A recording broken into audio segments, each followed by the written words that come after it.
Flat Earth Clues Part 1, The Empty Theater.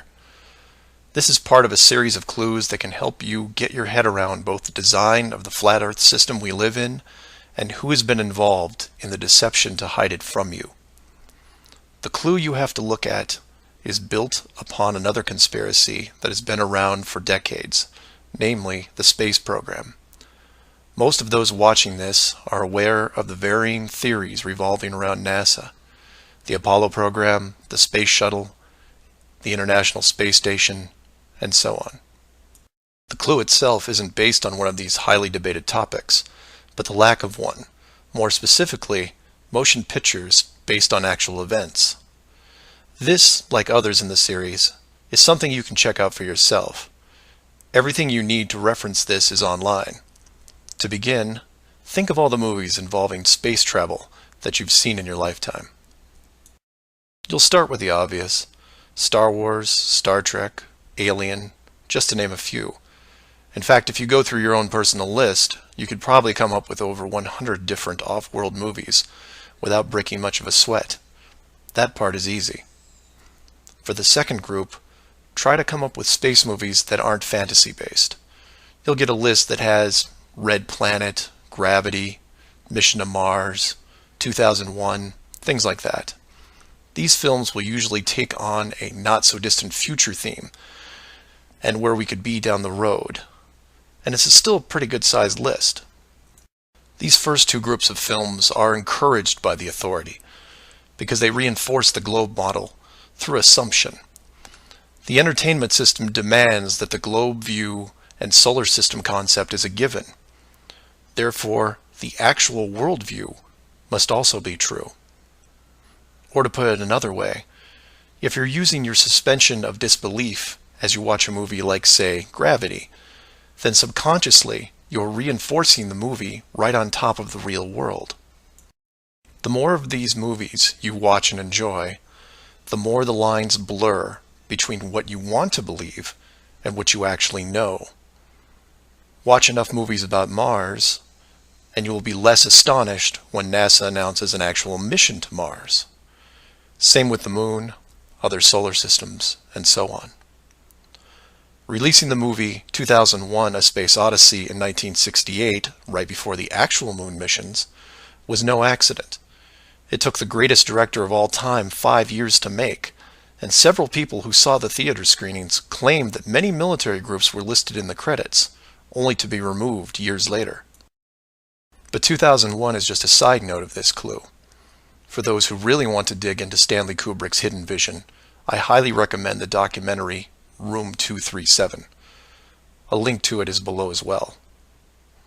Now you are aware of the first two groups of space films. There are those that contain generous amounts of fantasy, and those who try to paint our near future. These two groups are easy to find. The third group is a challenge, and again, that's where things get interesting.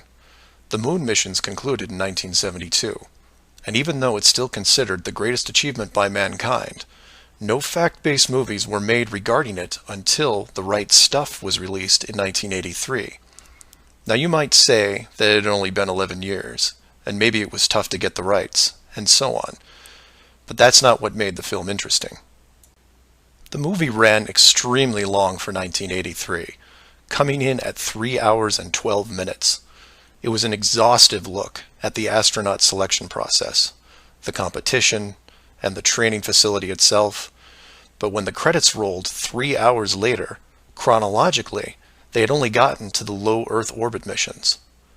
Just for fun, Google The Right Stuff movie and see how many spacecraft you can find. It won 4 Academy Awards and did a great job at the box office, but the Apollo missions were never touched. The only other major motion picture that involved the actual Moon program was Apollo 13 in 1995, a full 12 years later. Apollo 13 only covered a single moon orbit and no landing or close-up reference to the previous missions below them. And after 1995, that was it. Nothing. Hollywood is known for leaving no stone unturned, with reboots and sequels to nearly everything. Yet in almost 60 years, There has never been a single moon mission movie based on actual events. Hundreds of science fiction films reference in it. Everything from Superman to the Transformers. But literally nothing that covers the moon's surface. 6 complete moon missions involving multiple vehicles, moon buggies, playing golf, and no one wants to touch it. Now, to be fair, there was a TV miniseries in 1998 covering the subject. It was produced by Tom Hanks, who got involved after starring in Apollo 13. There has been no professional production of any kind since then. Again, just for fun, Google From Earth to the Moon TV series and see what you find. The why is easy, and the clue revealed. If Hollywood makes a movie about the moon landings, and it's indistinguishable from the real thing, then how do you know which is real? It raises some subtle questions involving stage technique and how long they've been in place. If Hollywood could fake it now, then when did they first have the ability? There is one other movie which stands out, and I mention it because I can't believe it ever got made, is Capricorn 1. The film's plot involved the faking of a Mars mission and how it could be accomplished. In short, it's part of the Conspiracy World Bible. I highly recommend it, and the link is below. To summarize, all space movies are encouraged by the authority, except for the ones that are based on actual accounts. Those are not allowed. The moon program has been buried in entertainment because the moon cannot be reached. It's either outside the barrier or just a highly rendered image, like any planet you see when entering a video game. The world is flat, and this is just one clue. So do some of your own research and ask questions. Flat Earth Clues, Part 2, The Bird Wall. This is part of a series of clues that can help you get your head around both the design of the flat Earth system we live in and who has been involved in the deception to hide it from you. This clue revolves around one of the most remarkable men you may have never heard of, Richard E. Byrd, and his relationship with Antarctica and the secretive missions he carried out there until his dying day. Some of you have followed the legend of Richard Byrd through the Hollow Earth theory. We aren't going to be covering any Hollow Earth in this video, but instead focus on the man and his involvement with the South Pole. The Reader's Digest version of Richard Byrd is as follows. Born in 1888, he became an American naval officer who specialized in feats of exploration. He was a pioneering American aviator, Medal of Honor winner, polar explorer, aircraft navigator, expedition leader in the worst environments in the world, and the youngest admiral in the history of the Navy. In addition, his list of awards takes up several pages in Wikipedia, including 3 ticker tape parades in his honor. In short, he was Indiana Jones on steroids. Some people will say that Roy Chapman Andrews was the real Indiana Jones, and you might be right. But Richard Byrd beat Indy 6 days a week and twice on Sunday. I mention all his accolades to paint a picture of credibility and trust. The governments of the United States and the world trusted his judgment and leadership, and took advantage of every chance they had to put him in charge of special missions. The first large-scale mission was an expedition to Antarctica in 1928. This was noteworthy because even though he had just flown over the North Pole in 1926, all expeditions from 1928 on were focused on the South. The expedition lasted 2 years, and during it, at the age of 41, he was promoted to admiral. His second Antarctic expedition ran from 1933 to 1935, and his third from 39 to 40. While in Antarctica, he was also an advisor for other countries who had their own expeditions, including England, France, Germany, and building off previous countries' expeditions from Belgium, Japan, and Sweden. He then helped lead U.S. Navy fleet operations in World War II, was present during the Japanese surrender in 1945, but then something strange happened. He went back to Antarctica. Now, some of you aren't surprised because he'd been there since 1928, and I agree with you. It's the how that's interesting here. His fourth trip to Antarctica wasn't an expedition. It was a military operation called Operation High Jump. Commanding an entire aircraft carrier group that included 13 support ships, Admiral Byrd led 4,700 men to the South Pole, for reasons that are still shrouded to this day. Some say they were chasing the remaining Nazi fleet, even though Germany had surrendered a full year earlier. Others say there was a Nazi base established in Antarctica during the war, when Admiral Byrd was absent. None of these theories are important for this video. What we do know is that the U.S. had sent an excessively large military force to the ice, all under the guise of peaceful intentions. During this operation, Admiral Byrd told a Chile newspaper this: "The most important result of his observations and discoveries is the potential effect that they have in relation to the security of the United States. The fantastic speed in which the world is shrinking," recalled the Admiral, "is one of the most important lessons learned during his recent Antarctic exploration. I have to warn my compatriots that the time has ended when we were able to take refuge in our own isolation and rely on the certainty that the distances, the oceans, and the poles were a guarantee of safety." After the operation, Admiral Byrd toured the States and gave interviews, the most interesting of which is a national television show in 1954 called The Longines Chronoscope. A horrible name, but a decent show. I've added a segment of it at the end of this video and linked it in the description. During this television interview, he first spoke of an area beyond the South Pole as large as the United States, which no one had set foot on yet. He then went on to say that there would probably be expeditions year after year because the U.S. government had really become interested. The interviewers then probed as to why the interest in the South, when any perceived military threat from Russia, keep in mind this was 1954, would be from the North. He went on to say that it was the most valuable and important place in the world for science. It involved the future of the nation, an untouched reservoir of untapped resources, including coal, oil, minerals, and uranium. He added that at the time of the interview, there were 7 nations currently engaged in Antarctica, including Russia, Australia, Argentina, Chile, and New Zealand.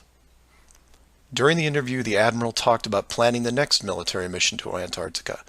It was called Operation Deep Freeze and ran from 1955 to 1956. The mission was completed, and he supposedly returned home. Now this is where you come in and say, so what? And normally I'd agree with you, except for what happened next.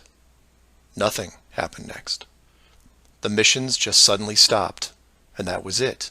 No other expeditions, military or otherwise, were conducted on the continent, ever. Then a treaty was put in place banning any country from doing basically anything. The end. And if you're wondering what you're missing, it's this. Admiral Byrd goes on television, says that this massive body of land, most of which sits on a plateau 2 miles high, is rich with every resource you could ever want, energy rich, pristine, with no indigenous population or plant life, and every country that has sent teams is ready to carve it up like a big turkey. Not to mention, there's an expanse of land larger than the United States they haven't even looked at yet. And out of the blue, everyone just calls the whole thing off? There are no environmentalists in 1959. This is land of diner food and 20-cent gas. I'm calling total BS on this one. The dollar value of the initial resources find would have fueled armies of greedy companies. So what happened? They found the edge, that's what. And the last thing they were going to do was let unsupervised companies near it, regardless of the money. Even if it was hundreds of miles away, you couldn't allow resource corporations even into a safe area, and then years down the road as they expanded, tell them, oh, sorry, you can't go beyond this point. When the companies would ask why, what would you tell them? And now the interior of Antarctica is off limits, with no revisions until the year 2041. You can take tours of the outer islands, But there is a hidden line enforced by the military that you will not be able to cross, because the interior is actually the exterior edge. It's there, it's hidden, and it's protected. The Earth you live on is flat. So do some of your own research and ask questions. Please feel free to email me at msargent23@comcast.net or 303-494-6631. Our very distinguished guest for this evening is Admiral Richard E. Byrd. The North Pole used to be a no man's land, but these are the days when, by buying a ticket on a commercial airliner, you can fly across the North Pole and drink a cocktail at the same time. Yet only 60 or more years ago, about 35 years ago, our guest tonight found out whether there was any land north of the North American continent. He made that first discovery flight, and I must say that Admiral Byrd, our guest tonight, is not only our greatest living explorer, but he's been an inspiration to countless Americans. Admiral Byrd, you've been to both the North Pole and the South Pole. Is there any unexplored land left on this Earth that might appeal to adventurous young Americans? Yes, there is. And not up around the North Pole, because it's getting crowded up there now, because they find out it's really usable, not only to live in, but militarily. But strangely enough, there's left in the world today an area as big as the United States that's never been seen by a human being. And that's beyond the pole on the other side of the South Pole from Middle America. And I think it's quite astonishing that there should be an area as big as that unexplored. This is a tremendous So challenge. there's a lot of adventure left down at the bottom of the world. Admiral, an expedition to which I believe you're the advisor is now en route. What is that expedition doing? Well, that's the icebreaker Atka, and it's a reconnaissance expedition. It's going down to the South Pole area to make certain observations and to look for some bases. They will be back in April, and they will report back, and upon the information we get from that undertaking, we will base the bigger expedition that's to follow.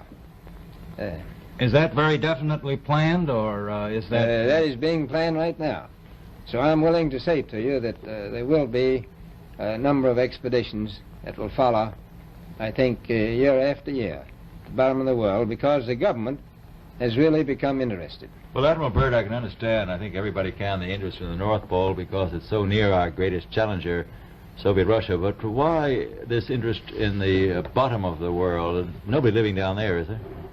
No, it's pretty cold. There's only one permanent resident, that's the emperor penguin. The little ones live further north. I tell you one reason they're interested. It's by far the most valuable, important place left in the world for science. That's why the scientific groups all over the nation are really interested. But more important than that, it has to do with the future of the nation, those to come after us, or even during your lifetime, because it happens to be an untouched reservoir of natural resources. And you know, as the world shrinks with an ever-increasing acceleration, far-flung places once useless, like we thought the North Pole was, and no man's land, become very useful. The bottom of the world will be important, not only to us, but to our allies. I was going to ask you, does it have military importance? It has some, and as the world shrinks, it will continue to shrink with an ever-increasing acceleration, thus bringing these places closer. And in the future, I can see a time when it will be very, very important strategically. Well, has the development of air power increased the strategic importance of places like the very much Palmer so. Peninsula, was it? Very much so. Even now, if anything happened and we lost the Panama Canal, we would have to control the islands just north of Antarctica, which are part of Antarctica. Then between there and Cape... Admiral, you speak of the resources of Antarctica. What are they? What are the natural resources there? Well, we've found enough of coal within 180 miles of the South Pole in a great ridge of mountains. It's not covered with snow, enough to supply the whole world for quite a while. Well, That's the coal. Now, there's evidence of many other minerals. We are pretty sure there's oil. Now, that coal shows the bottom of the world. Now, by far the coldest spot in the world. Where that coal is gets 100 below zero in the winter. well, It was once tropical. So we think there's oil there, and there's evidence, probably uranium there. is it any secret? Is there uranium there? That would be the only thing that would be practical to actually go after, I suppose. Everything else would be economically unfeasible, wouldn't it? Well, as we recklessly expend our resources, the time will come when we'll have to go after that stuff down there. Well, You know, I avoided what you said about uranium. I'm not sure about that. I don't want to have the world fight over the Antarctic. And Robert, is there a competition among other nations to try to get information about Antarctica and possibly to secure some of these resources? Well, yes. There are now 7 nations very much interested. Russia is interested tremendously. That I'm sure of. Australia has an expedition down there. The Argentine, the Chile, New Zealand, Britain, and so on. Now, you can understand those people down there being interested because they live down there. The New Zealanders, the Argentinians, the Chileans, and Australians. And so we don't do much about claiming anything. Admiral, you make Do we this sound a little crowded. Are there that many expeditions now there or en route there? Well, you know, as I said, it's the most peaceful place in the world, but I don't think it will be for long because of this intense interest on the part of other nations and this nation. Flat Earth Clues, Part 3, The Map Makers. This is part of a series of clues that can help you get your head around both the design of the flat Earth system we live in and who has been involved in the deception to hide it from you. This clue looks into the USGS, otherwise known as the Map Makers of the World, and a few surprising things that they and others have in common with the flat Earth idea. All the reference links are provided in the description below, and I encourage you to check them out. For those of you outside the United States, USGS stands for United States Geological Survey, a scientific branch of the U.S. government. Formed in 1879, and with the help of the ever-expanding American Empire, they quickly became the premier map makers of the known world. Currently, they have around 9,000 employees and an annual budget of over $1 billion a year. They also have extensive science departments covering biology, geography, geology, hydrology, and many programs tied to them. Their motto since the 1990s has been Science for a Changing World, and I'm going to show you how true that really is. What does this large, really boring government group have to do with the flat Earth? To understand that, you have to look into their origins, which is in geography. To do this, you'll need to open another page that specializes in maps. The maps you see in this video are from Wikipedia, but there are others you can reference as well. The wiki list of map projections isn't much to look at as a whole, although there are a number of interesting takes on the world view. Not only do they have just about every perspective when it comes to the land we live on, but some detailed information on where the map originated, including name type, the origin or creator, and the year the map perspective was proposed. Now, some of these will be very familiar, especially the ones that you would see on your classroom wall. There are a number of variations here, but the one that has been debated on recently would be this one, the Gauls-Peters, which accurately shows the size difference between the continents, the most obvious clue being that the white continent of Greenland is actually tiny compared to Africa. But I digress. If you keep going down through all the different shapes, you'll get into circular maps, but only one of these is a top-down perspective that shows the continents in the center surrounded by an unbroken ring of ice. In Wiki, it's called the azimuthal equidistant, and just to make it easier, I'm going to abbreviate and call it AE for short. Why is this map so interesting? Well, if you're looking at the Wiki page, you'll spot a few reasons. The first is that in the notes section of the map, and I quote, used by the USGS in the National Atlas of the United States.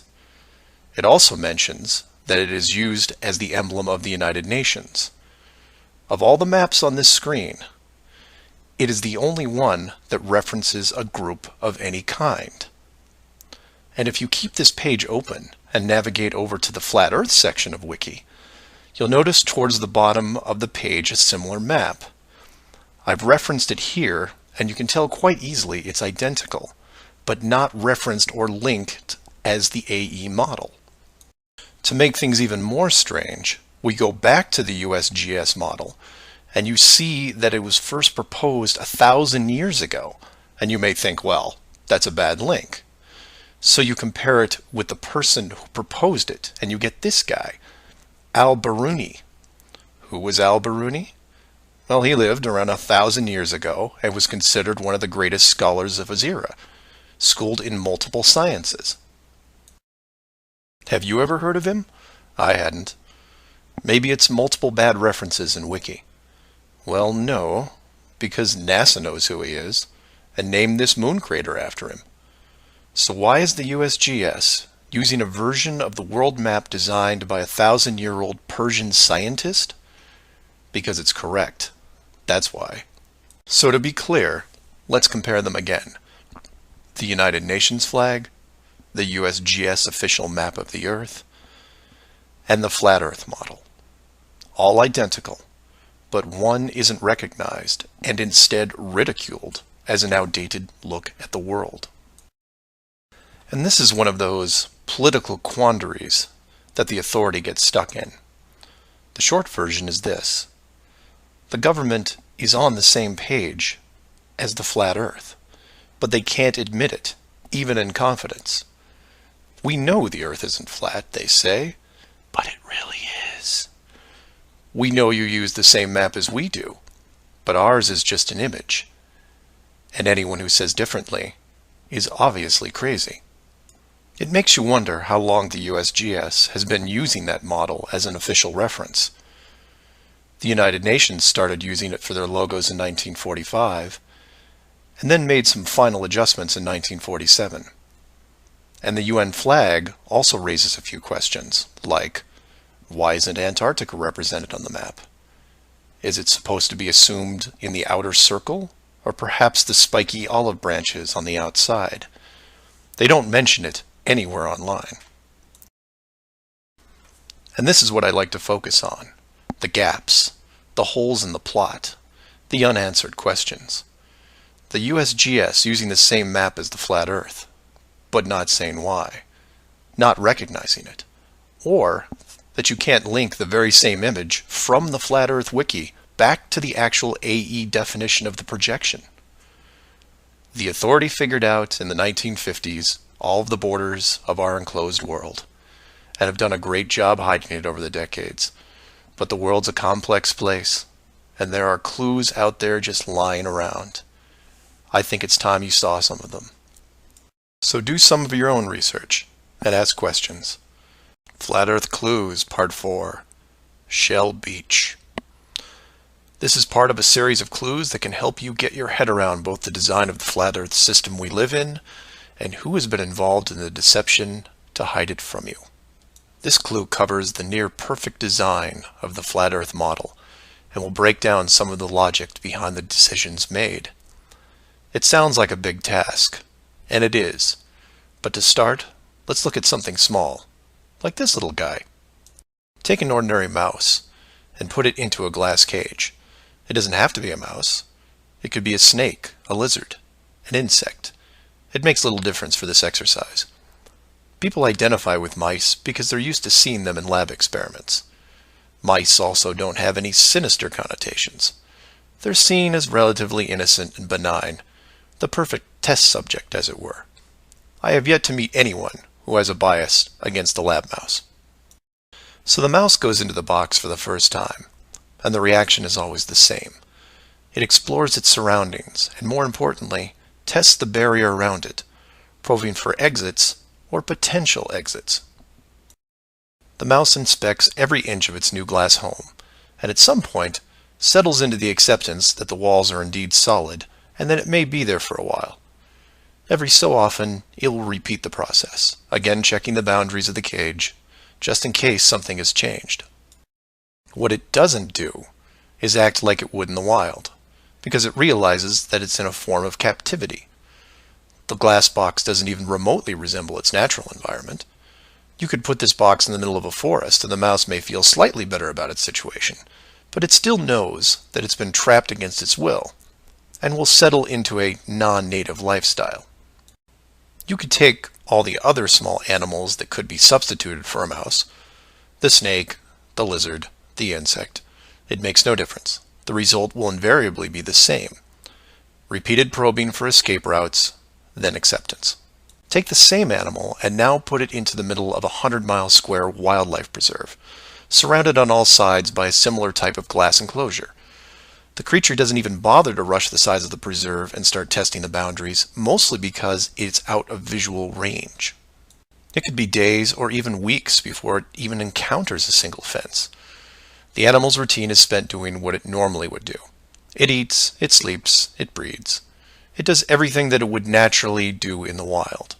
If one day the animal approaches the fence, there might be some curiosity, but any anxiety is quickly resolved by just turning around and heading back into the vast expanse from which it came.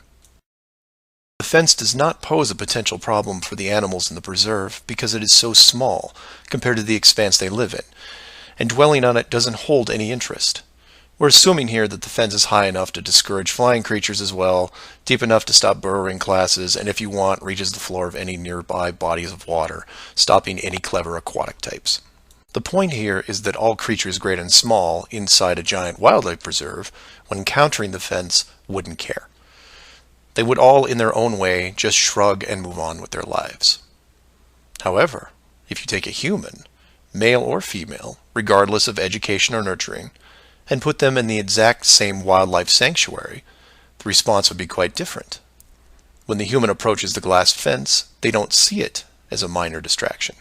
They pause, they wonder, and more importantly, they ask questions, either internally or amongst others.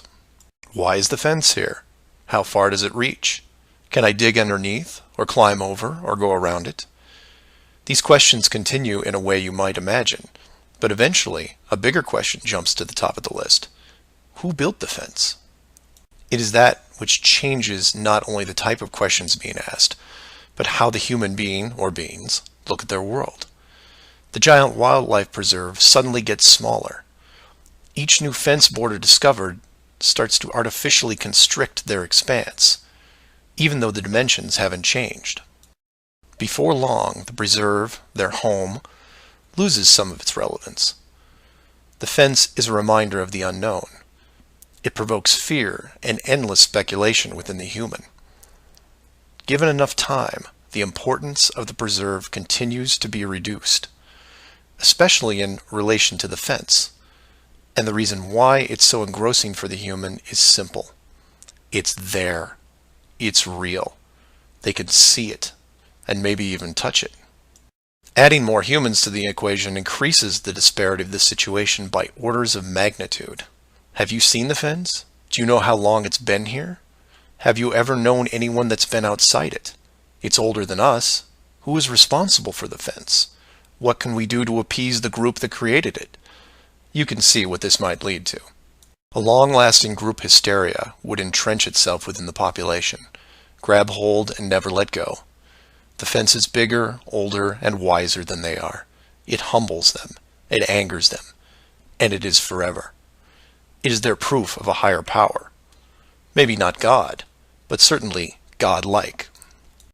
No civilization, regardless of technology, discipline, or age, would be able to cope with the existence of it.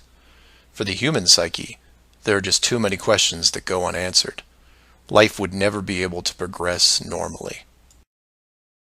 To summarize, a garden variety wildlife preserve would work for 99.99% of all the world's life forms. For human beings, however, you would need to make some modifications, or really just one big one. So let's take a look at a few examples of how this could be accomplished, and from there expand it. The first failed example can be seen in the 1998 movie Dark City. This is a good starting point to get you in the right mindset. The premise here is that an advanced race creates a small flat Earth area, complete with a traditional dome. The design, however, is initially flawed in that they built the city all the way to the outer edge, leaving no room for error.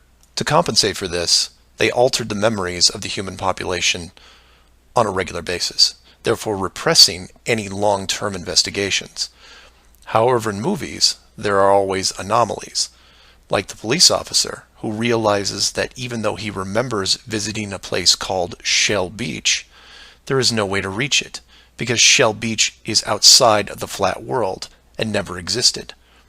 He just keeps going around the circular city that has no exits. In the end, another man, the hero of the movie, makes it to the edge, steals the advanced race's power, and creates an ocean, which really should have been there in the first place. Move from there to a movie released only 4 months later called The Truman Show. Inevitably, all flat earthers have to take a hard look at this movie from a technical point of view. The movie follows the same lines as Dark City, but in a much more relatable premise, that of a giant television stage built so that the outside world can watch a person go through his life without any knowledge that he is living inside a flat world, surrounded by a physical dome. The movie is interesting on several levels, including construction.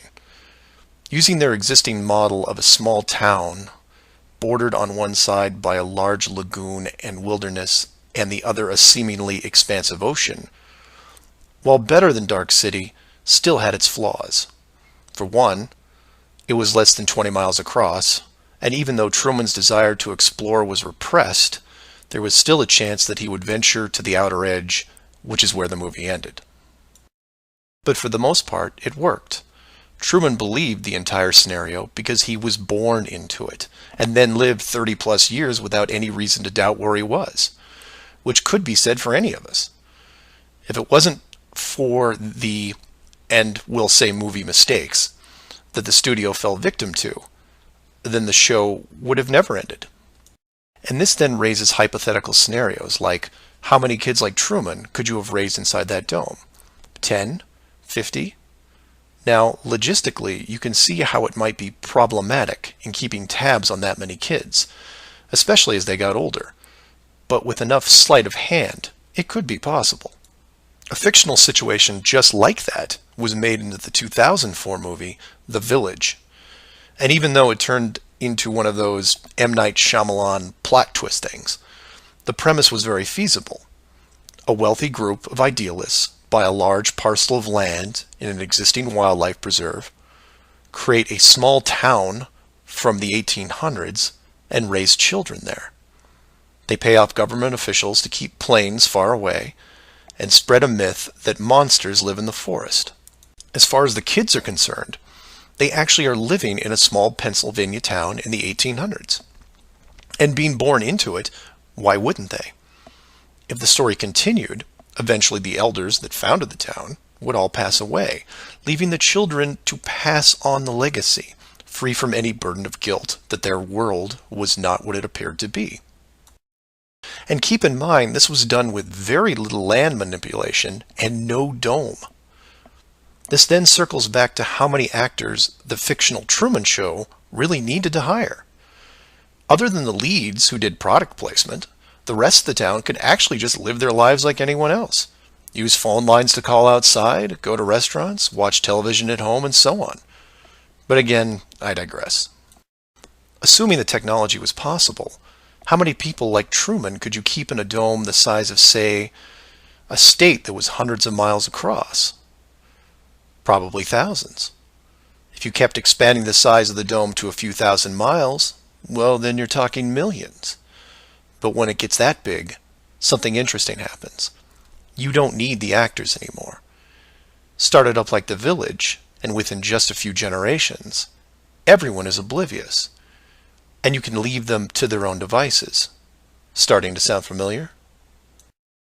In fact, the larger you make the enclosed world, the less micromanaging needs to be done. It gets easier as it scales up. This brings us back to the missing modification you need for the human race. To keep the storylines consistent and remove all the hocus pocus of monsters in the woods or that you can't get to Shell Beach, you place in gradual negative reinforcement, one that creates an illusion of choice. Say, for example, that Truman went out in the sailboat the same as before, but this time the dome was twice the size and the simulated ocean far larger. How far would he travel before getting hungry, thirsty, or tired? The movie ending is then in doubt. And if you compare this scenario where you are now, then you start to see it. Look at the flat Earth map again. Continents grouped in the center, surrounded in all directions by hundreds of miles of salt water. Think about how much further ancient ships would have traveled if you could drink what you were sailing on. As you move closer to the edge, the temperature starts taking a nosedive. Then you start seeing icebergs. If that doesn't stop you, then you run into what we call Antarctica, which is a steep climb 2 miles up with no plant life or indigenous livestock animals. And if you had the wherewithal to make it that far, you would still have hundreds of miles of endless ice and snow. It's easy to see why so few people have gone the distance. Compare this to the upper ceiling, which is much easier to maintain. You simply decrease the oxygen rates so that every 1,000 feet up it gets more difficult to breathe. This slows down exploration over mountain ranges and discourages limited control flight, such as balloons. Also keep in mind that the dome itself doesn't have to be that high in relation to the outer ring. With commercial aircraft capping out at 10 miles and rockets less than 400, the dome would actually look more like a stadium roof, depending on how you wanted to display things like the sun, moon, and stars. An enclosed world with these type of safeguards would be able to sustain an unknowing population for, say, what, 4,500 years? Then you could artificially introduce a globe model into the scientific community before the civilization technology reaches a point that could lead to discovery. And 500 years later, here we are. A civilization inside an amazing structure, doing what we would naturally do, while the authority stands by the gate and fears the consequences if we ever found out for ourselves. So do some of your own research and ask questions. Flat Earth Clues Part 5, The Status Quo. This is part of a series of clues that can help you get your head around both the design of the flat Earth system we live in and who has been involved in the deception to hide it from you. This clue covers the inevitable and sometimes frustrating question of why the authority would go to all the trouble of hiding the flat Earth. My hope here is to show you different angles and a progression of events, all of which lead to a very changed world, both physically and mentally. To open, we have to go way back to when the world was a much more simple place. You had your 5 major religions, including Buddhism, Hinduism, Judaism, Islam, and Christianity. Each of these groups had their own version of what is known in Genesis as the firmament, or the flat circular world enclosed by a solid dome-like barrier from where the creator or creators looked on. I'm not going to explore all the subtle differences between the groups. Suffice it to say that it's interesting that despite their differences that led to acts of horrible violence between them, there was no real Earth model debate. So around 500 years ago, the science community, led by Copernicus, who probably had a little help, introduced what we now know as the heliocentric, or globe model of the world, which in turn changed the solar system, galaxy, and so on. The religions, seeing that this globe model was gaining popularity, feared a loss in the fan base, so they all adapted their religion to include the globe model. From their point of view, it was a small change from a circular to a globe world, and really, in a few generations, who would remember anyway? So the churches, mosques, temples wrapped up their flat earth model in a metaphoric soft cloth and put it in the drawer with the good silver for safekeeping. Remember this, because we'll come back to it later.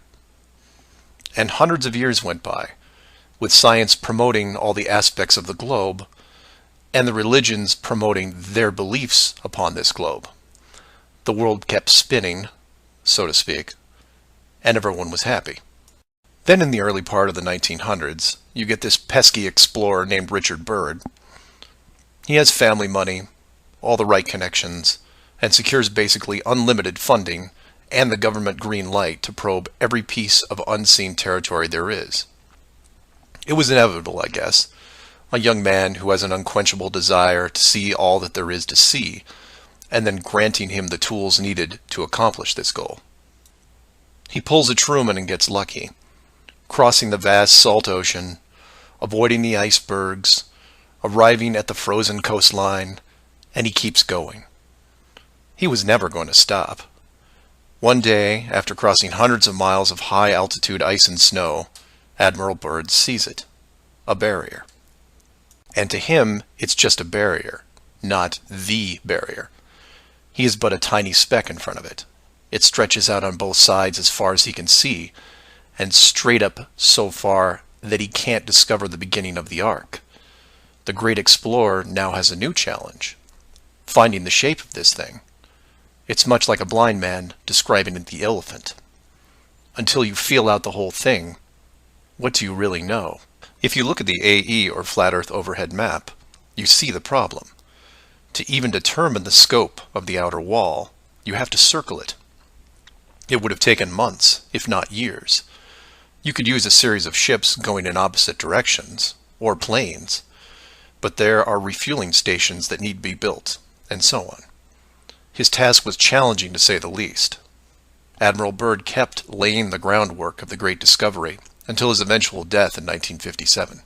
A year later, the United States and Russia found the upper edge. From there, the math was easy, and moreover, you could actually see the real world. Then, of course, there is the decision, or deception, depending on how you looked at it. The authority made the call to hide the actual shape of where we live, then sealed off the outer edge from prying eyes, and created the space program not only to reinforce the globe model, but to control it. There was really only one reason they cared about this, and it takes a while to process. So let's look at the immediate effects of actual disclosure and work our way up to the authorities' biggest fear. For this exercise, we'll look at releasing the news today, instead of, say, 1958. While 1958 would have been easier, it's much more relevant and entertaining to explain it in modern terms. We start with a press conference by, let's say, the United Nations, who have discovered that the world is indeed enclosed in a giant high-tech dome of unknown origin and age.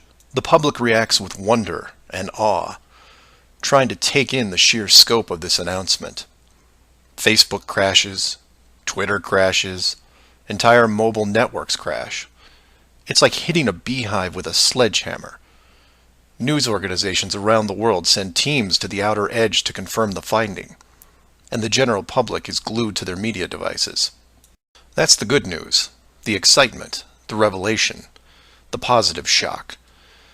Then the bad news starts coming in waves, some of which you might not expect. The first is the immediate disbanding of NASA and all other world space programs, for obvious reasons. Most governments will secretly pardon these groups and keep them immune from class action lawsuits, the lawsuits themselves coming from NASA investment groups, claiming fraud.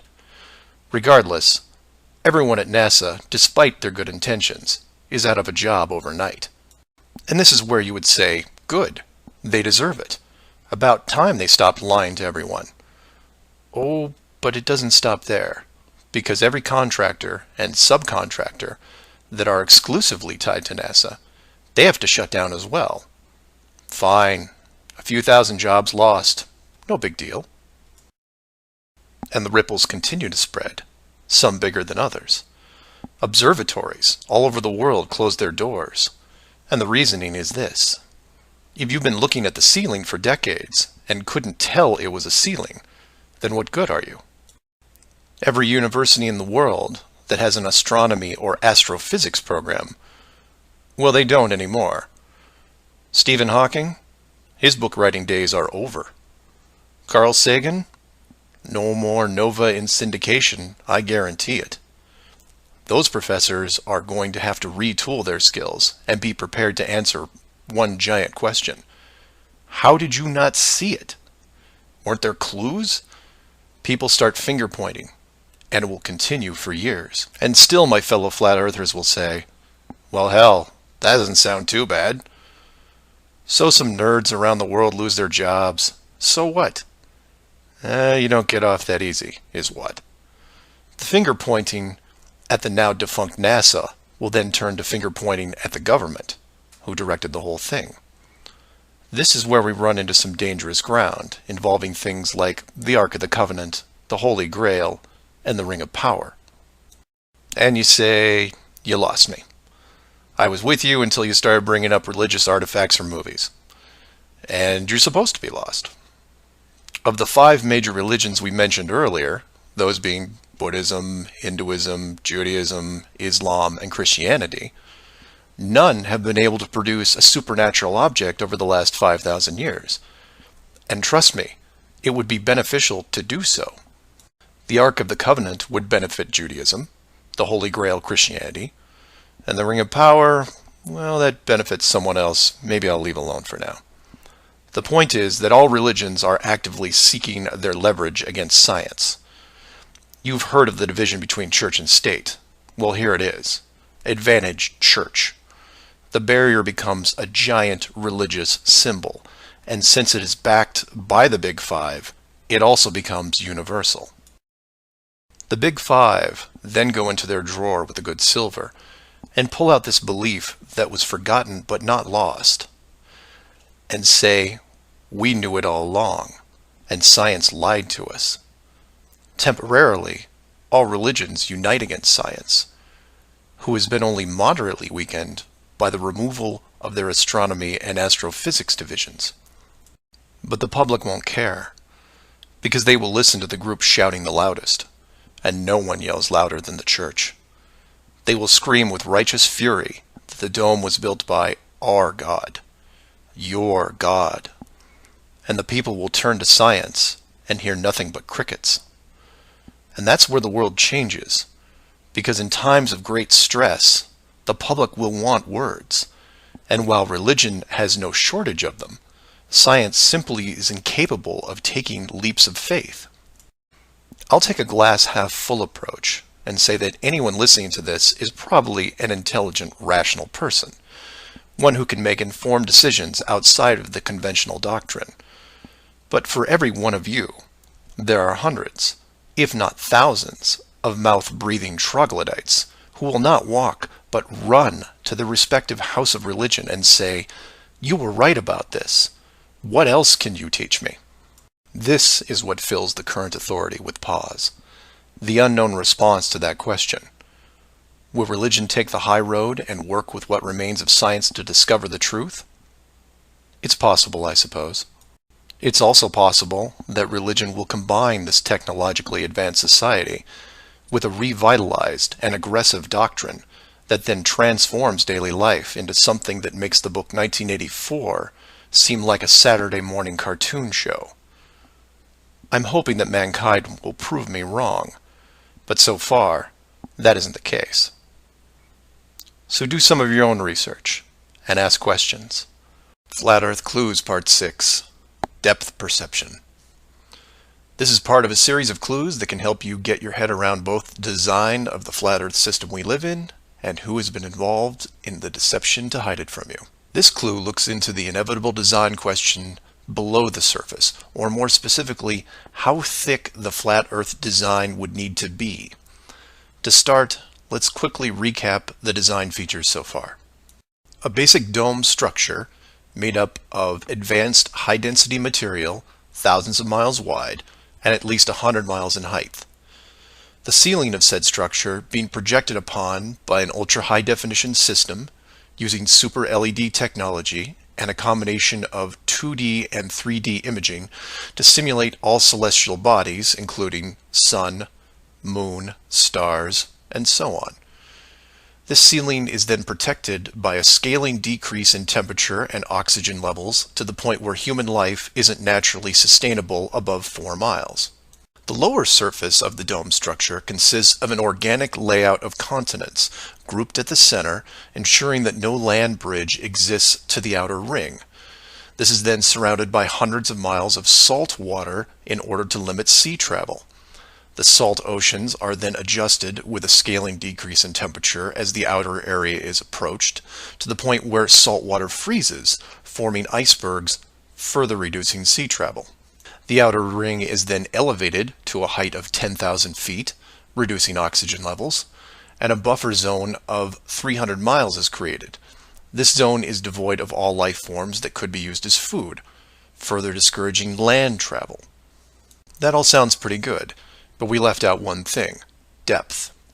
Keeping human beings away from the ceiling is easy, because it requires higher technology. Protecting the outer ring is a little more difficult, but can be accomplished with layers of negative reinforcement. Protecting the actual common ground is a different challenge, because digging is basic. Everyone knows how to use a shovel, and most construction requires a generous amount of digging. In addition, natural resources such as coal, oil, minerals are harvested through large-scale digging operations. So it's safe to say that any human population is going to be digging a lot of holes, because it's easy and it's necessary to continue their way of life. That being said, how thick would you need to make the flat Earth model so that people didn't accidentally dig their way through? You could use the same method as the outside barrier and create a series of undesirable layers, ending in a solid barrier. But the ever-expanding increases in general population would create an unnecessary risk. If the bottom of the flat Earth was composed of, say, an unbreakable material, this would pique the digger's curiosity, and if repeated all over the world, would raise suspicions of design. While a solid barrier works at the end of a frozen wasteland where no one is venturing, or allowed, it doesn't do much if it's found in a mining quarry or someone's backyard. For that, you need something that hasn't been used up to this point: a scaling increase in temperature, all the way to an ignition flashpoint and then beyond. Now you will jump in and say, well, of course, we all know that there is molten rock below the surface. We see it in volcanoes and, well, volcanoes. Yes, you do. And we've all seen the cross-section diagram of the globe Earth, which shows ever brighter bands of molten structure and so on, which is why I included the wiki link in the description that covers the official view of the Earth's structure. And I quote, "Scientific understanding of the internal structure of the Earth is based on observations of rock in outcrop, samples brought to the surface from greater depths by volcanoes, analysis of seismic waves, measurements of gravitational and magnetic fields, and experiments with crystals at pressure and temperatures characteristic of the Earth's deep interior." In short, they have no clue on what's below them. None.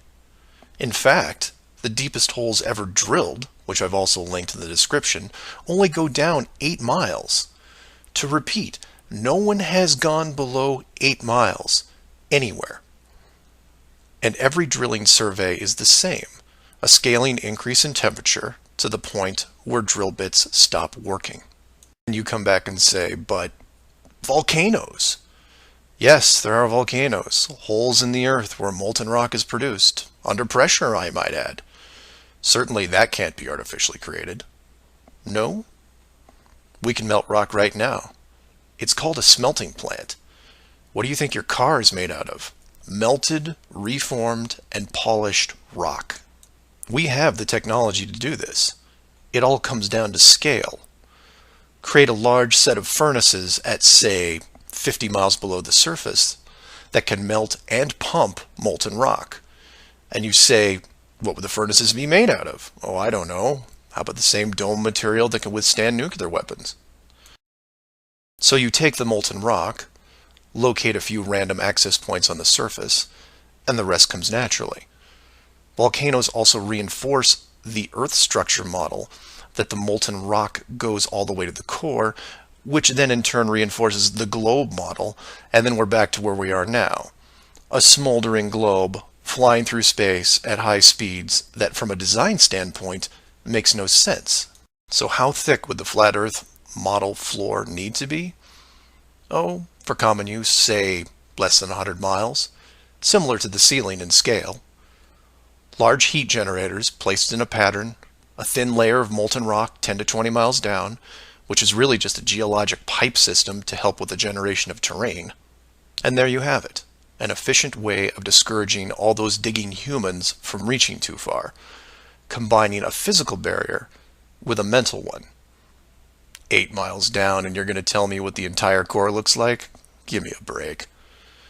So do some of your own research and ask questions. Flat Earth Clues Part 7, The Long Haul. This is part of a series of clues that can help you get your head around both the design of the flat Earth system we live in and who has been involved in the deception to hide it from you. This clue looks into a topic I only glanced at in the original guide, which is the southern hemisphere, or in the flat Earth model, the land masses closest to the outer ring. I like to give credit where credit is due, and the long haul title was given to me by a fellow flat earther who did some of the same research I did. The summary of the video is this. If you are looking to show someone how to view the flat Earth from a practical point of view, this is the example I would use. I'm going to show you how strange the world looks using just a few websites, some simple math, a couple minutes, and your brain. You don't have to write anything down, unless you want to, of course. I'll give you everything you need on screen and break down one of the examples as well. I'll also link the sites in the description for reference. First, here are some websites that help you calculate distance. The GPS on your phone already does this, and you may have an app as well, but here are some dedicated examples. Timeanddate.com, tripit.com, distancefrom2.net, worldatlas.com, freemaptools.com, and travelmath.com. If your favorite isn't listed here, like Google Maps, then use whatever is most familiar to you. Now we are going to look at two specific groups of cities. The first group is going to be from the area around Australia, including New Zealand. We'll call this Group 1. Group 1 includes Melbourne, Australia, Sydney, Australia, Perth, Australia, Auckland, New Zealand, Christchurch, New Zealand, and Hamilton, New Zealand. The second group is going to be some cities in South America, all in the southern hemisphere. I mention this because if you go high enough, you will run into a few cities that won't work. Group 2 includes Rio de Janeiro, Brazil, Sao Paulo, Brazil, Brasilia, Brazil, Buenos Aires, Argentina, Lima, Peru, and Santiago, Chile. Again, there is a link in the description with many other airports. Now, these two groups are interchangeable, as you would imagine, so you can start or end with either Group 1 or 2. The results will be the same, and just to make it interesting, I'll use a slightly different example which a fellow flat earther did the legwork on and show you that even these two groups aren't exclusive. So you take anything from Group 1 and anything from Group 2, and you get some distances, ranging from 6,000 to 8,000 miles roughly. That's all I want you to do here is get that part in your head, noticing that the root is bent because they have to account for the curvature of the Earth. All these directions are what you would expect, a straight shot over the South Pacific Ocean. Now, just to prove it's not an exclusive route, instead of starting in, say, Rio and landing in Auckland, I'll start what should be the opposite side, in Cape Town, South Africa, which is roughly the same distance on a globe Earth coming in at 7,300 miles. Notice on the map it's still a straight shot through the Indian Ocean and not crossing any countries, an easy route. I try to book my flight. For this example, we use TravelMath, but you can use whatever is easiest in your country, like Priceline, Expedia, Travelocity. It will make no difference because they're all tied to the same system. And this is when everything goes wrong. So the first leg, the airlines don't send me due east, but instead shoot me 4,700 miles almost due north to Dubai. Okay, maybe we're just picking up people. Seems a bit excessive, but I'll go with it. I'm probably comfortable in my seat drinking vodka tonics anyway. And from Dubai, it should be a straight shot home to Auckland, right? No. Now they send me southeast to Melbourne, a mere 7,300 miles. And then finally a third leg from Melbourne to Auckland coming in at around 1,600 miles. I'm rounding up or down to make the math easier. Regardless, the total miles for this flight is almost double what should be expected, coming in at 13,600 miles. In addition, the trip took me 37 hours. How long should it have taken? Well, in a 777, about 12. Now this is where you come in and say, well, it's probably an isolated incident, or some strange connection thing. You know how the airlines are. Oh no, my friends. We can do this all day. This roulette table is rigged, and there is no way to get a fair game. The first part of the clue is the utter lack of non-stop flights from anywhere in this hemisphere, which is why I gave you multiple cities in each group. And here's the plot hole for you. Flying from international cities like Sydney, Rio, Santiago, or anywhere else close by, you can't get a single non-stop flight, no matter how much money you pay. I tried to do this for an entire night, and it was like playing an online casino game, one that I was losing most of the time. The connections kept coming in like spam windows. Start in Christchurch, go to Auckland. Start in Auckland, go to Sydney. Start in Sydney, go to Dubai or Los Angeles or somewhere else that makes no sense. Some of these connections took the trip over 50 hours to complete. Go ahead, try it yourself. You may find one nonstop. But even then, the strangeness doesn't end there, because the speed is wrong. For reference, I included an optimum cruising speed guide from a commercial pilots forum that lists all the international aircraft used in these routes. A 777, the current state-of-the-art flagship plane, designed for maximum fuel efficiency, has a cruising speed of 640 miles an hour. 7,400 miles comes in at around 12 hours. Try to find this route. It doesn't exist. It can't. The closest I came was a one-connection flight with a 3-hour layover. The total flight time was 20 hours. 20 take away 3 is 17, not 12. And this might work if the plane was doing, say, 430 miles an hour. But it's not. In fact, the slowest cruising speed I found was an older Airbus just around 593. But this is all just numbers, right? It is until you pull up the flat Earth map and look at the farthest 2 points, which just coincidentally are anywhere in Australia and most of South America. Or my example of Lower Africa, which you can see isn't west at all. It's a shell game, and a very good one at that. Keep people guessing with multiple connections and layovers, jumping from city to city. People just sit in their seats, trying to sleep through it. And then it hits you. Well, the pilots would know, right? They fly all day, every day. Certainly, they would have figured it out by now. Some of them would get suspicious, sure. Any decent navigator will be able to work out the speed, fuel consumption, and odd connections. But imagine what they would have to get their head around. First, they would have to ignore the world GPS system that has been leading them to their destinations without error. If you want some interesting side reading, check out the link on the history of the GPS. And I quote, "Developed in 1973 to overcome the limitations of previous navigation systems, integrating ideas from several predecessors, including a number of classified engineering design studies from the 1960s.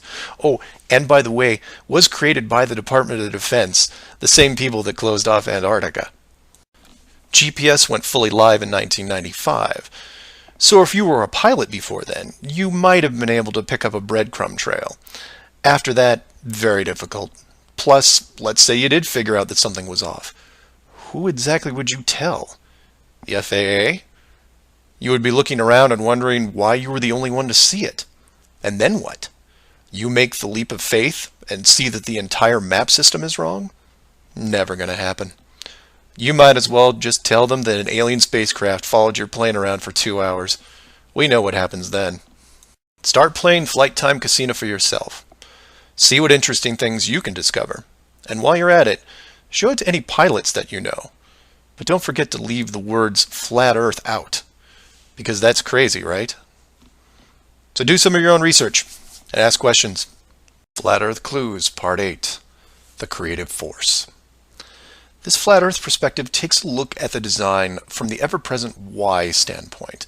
And although it will review some of the dome technical features already discussed, I'll try to do it from a different angle, or more specifically, why I might build it. Someone mentioned to me recently that while the dome was a very big concept, it made the world much smaller. Kind of like what Admiral Byrd expressed in an interview all those years ago. This someone also said that it made them sad, which I understood. And while I did what I could to comfort this person, I realized that I could have done more. So this video is for the people who look upon this world with their new eyes and start drifting into a state of melancholy. To preface, this isn't jail, nor are you lab rats. And before I'm done, I hope to show you a version of why. To start, let's look at an old story, one that you may have heard involving another enclosed world, kind of like yours. I say kind of like yours because the finished design that you are sitting in right now took several revisions in just about every aspect, much like any project. You come up with ideas, you see what works and what doesn't, and you improve the process until you come up with something that, while not everyone agrees upon, satisfies the best of all criteria. One of the first dome layouts involved a race of people who were supremely driven by ambition.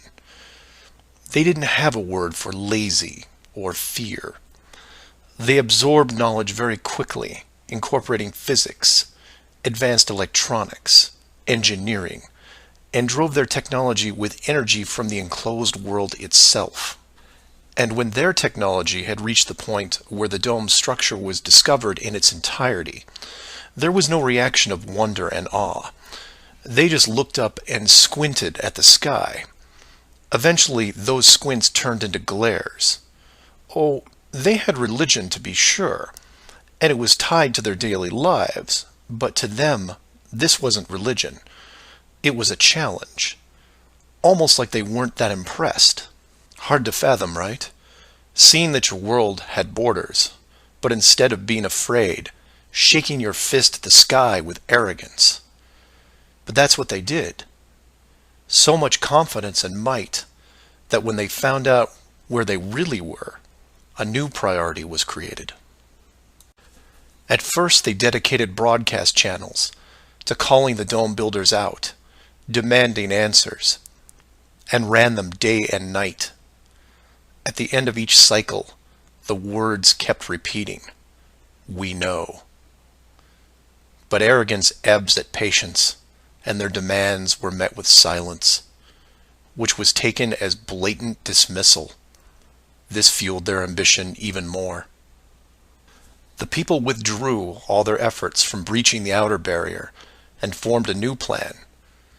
If the creators were not going to submit, then they would build a bridge and meet them at the gates. So a building was designed. But to call it a building was to call the pyramids a sand castle. It was the greatest structure ever conceived, at least to them. It was to be over 30 miles wide and hundreds of miles high, enough to reach the dome ceiling itself, where they would meet the builders face to face. They abandoned nature completely and pushed aside ecologic systems to accomplish their goal. They cannibalized entire mountain ranges, which they used to admire and love, to acquire the raw material for the awesome structure. The work crews built with flawless precision, and it was obvious that it was going to succeed. A bridge to the edge of the sky itself. The work would only pause long enough for the mighty armies below to look up and yell, "We come for you," so loudly that on a clear day you could actually feel the dome shake. And the creators, faced with their first great challenge, decided to start again. And the people were changed, their language fragmented so that the builders couldn't continue. The tower was dismantled, their technology removed and forgotten, and the people scattered. A new group was introduced to the dome, divided in every way imaginable, so that unity was next to impossible, and everything slowed down. Languages evolved and devolved into other dialects, and the languages produced text, which produced different forms of culture, and some amazing things began to happen, the most important of which was the arts. The dome builders saw the artistic pool develop into several distinct forms. Everything drawn in any medium on a flat surface. Everything molded that took on a three-dimensional shape. Everything that produced music. All things that make up the human form and motion. And all the written works. Pictures, sculptures, music, dance, literature, the arts. Driven by passion, it is the very essence of what is good in humanity. Once this was recognized, all dome methods put in place were to cultivate and enhance this process.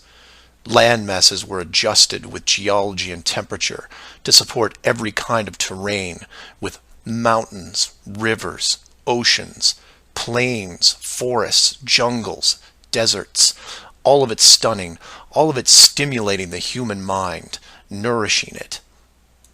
And the modifications continued, with seemingly endless shades of weather.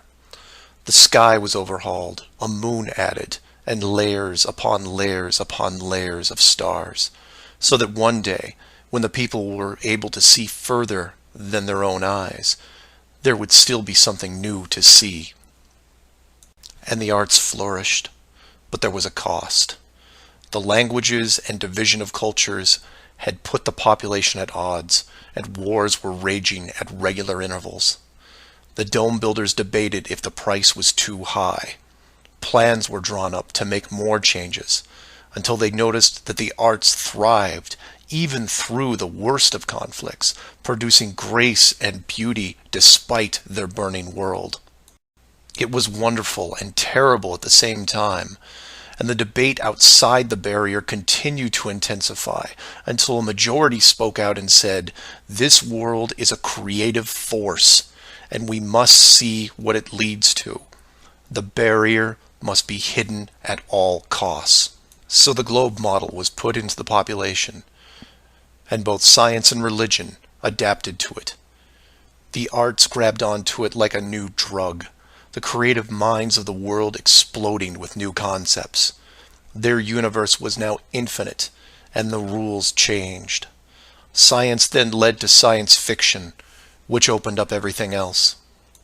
Books, pictures, sculptures, dance, and music, all reaching deep into space. Decade after decade of wonderful possibilities, rising above the ashes that were at their feet. And it's not just the artists, it's everyone. You affect others, who affect others, who inspire others, who build it, paint it, sculpt it, sing it, who then put it up on a pedestal and hold it under the light and say, "This is a piece of who we are." And for every one of them, there are hundreds of others who, for whatever reason, were unable to express the songs and images and stories that are in their heads. Imagination is far more important than knowledge because it is limitless. It is your shield, your sword against the cruelty of destructive forces. There are those right now who live in chaos, whose life is surrounded by a swirling nightmare from which they think they'll never escape. These are the true warriors of the world, and they are far braver than me. I am humbled by those who suffer the most. Know that mountains were built for you. Oceans were built for you. All of this was built for you, your struggles and your trials by fire. It may be today, it may be tomorrow, but one day the curtain will close and this stage will be struck. And when the dust settles, no matter where you are right now, you'll see the big picture and have new eyes, and you will be shown what wonder really is. And as you leave this most magnificent of theaters, heading towards the next, my hope is that you'll pause, look back at the stage and say, I was actually in it, right there in the thick of things. And it was a sight to see. Because it really is a hell of a ride. Imagine what the next one will be like. Earth Clues Part 9, The Magic Show. This is part of a series of clues that can help you get your head around both the design of the flat Earth system we live in and who has been involved in the deception to hide it from you. This flat Earth perspective initially started out as a problem-solving exercise that was going to be built into Clue 7, otherwise known as the Long Haul. But after some research and a little patience, it has evolved into something that warranted its own section, and is a perfect example of good things come to those who wait. So emails and phone calls have been coming in, almost all of them positive. Several people from around the world commented on the southern plane routes. They said that, while 95% of the long routes in that hemisphere were connections, which in itself raises red flags, there were a few pesky non-stops that seemed to contradict the overall logic. The question then posed to me was, obviously, are they real flights? Could they be put there to throw the Flat Earth group off? If it was a trick, could I figure out what it was and how it was accomplished? I accepted the challenge and started my impression of Morgan Freeman as he went up against the Four Horsemen magician crew. Now, admittedly, I was skeptical to start, because the flights went against the third rule, that being the flat Earth has no shortcuts. Only a globe has shortcuts. As in magic, I had to assume the rule was not being broken, but only hidden, or having the illusion of being broken. But first, I had to see the trick itself. I had to see the planes in question, and see them make the route. Anyone can list a flight, but does it actually go from point A to point B? With the help of several other people, this was then put to the test. While just about everyone with a cell phone knows about GPS and how it can track things, many people don't know that even though it's a system built by the military, there is a very public aspect to it. So while your phone is tracked at all times, so are other things, most notably all air traffic. Now, if you're military, you could view military planes. If you work at a cargo carrier like UPS or FedEx, you can view transport planes. The general public is mostly limited to commercial air traffic. This can be viewed in several places, and the one I chose was planefinder.net. You can use others like FlightAware, Flight Radar 24, Flight Tracker. It makes no difference, because they are all tied into the same exact GPS system. All these sites do basically the same thing: track every commercial plane in the world from start to end in real time. So I spend day after day looking at the Plane Finder global map, which you see here. At any given time, it's tracking between 3,000 to 7,000 flights that are en route anywhere in the world.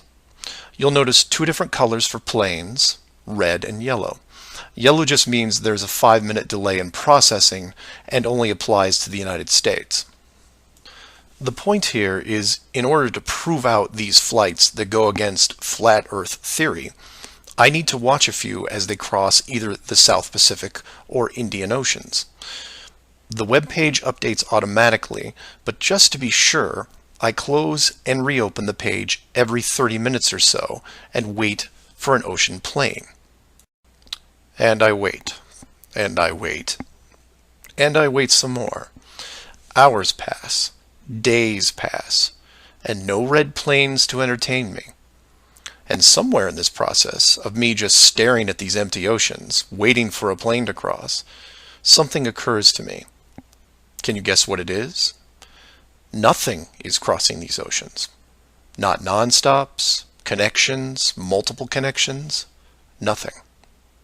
But that's not possible, right? The planes have to reach their destinations. So I change gears and just watch the coastlines of anything in the southern hemisphere, and I start to see it.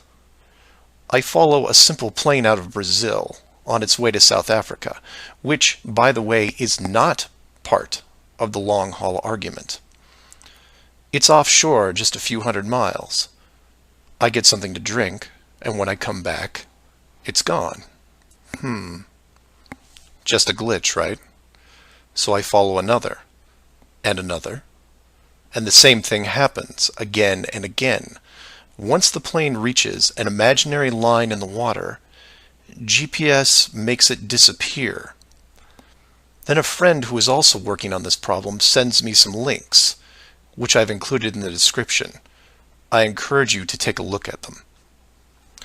At first, they don't seem like much, just an average flight log showing speed, altitude, locations, things you could expect.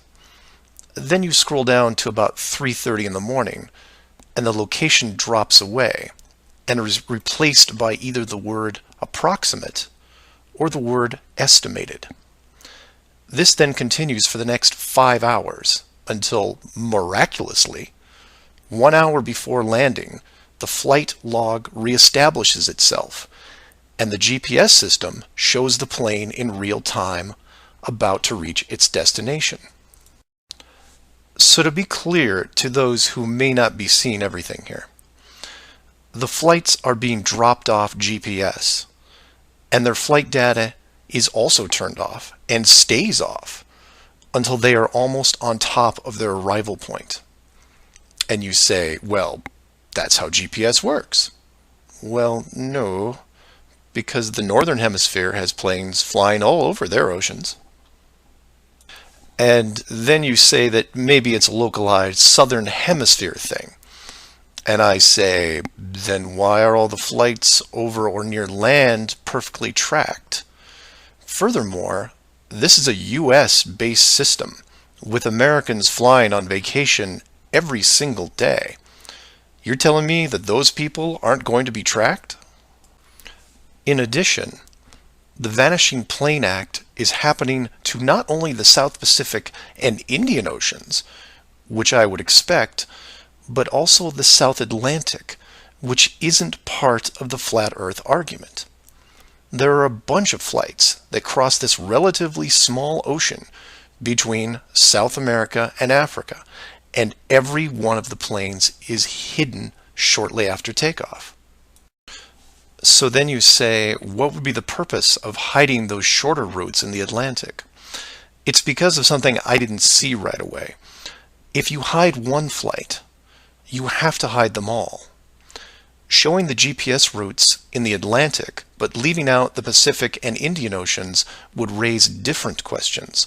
So the logic here, despite being very sneaky, is sound. The third rule is that the flat Earth has no shortcuts.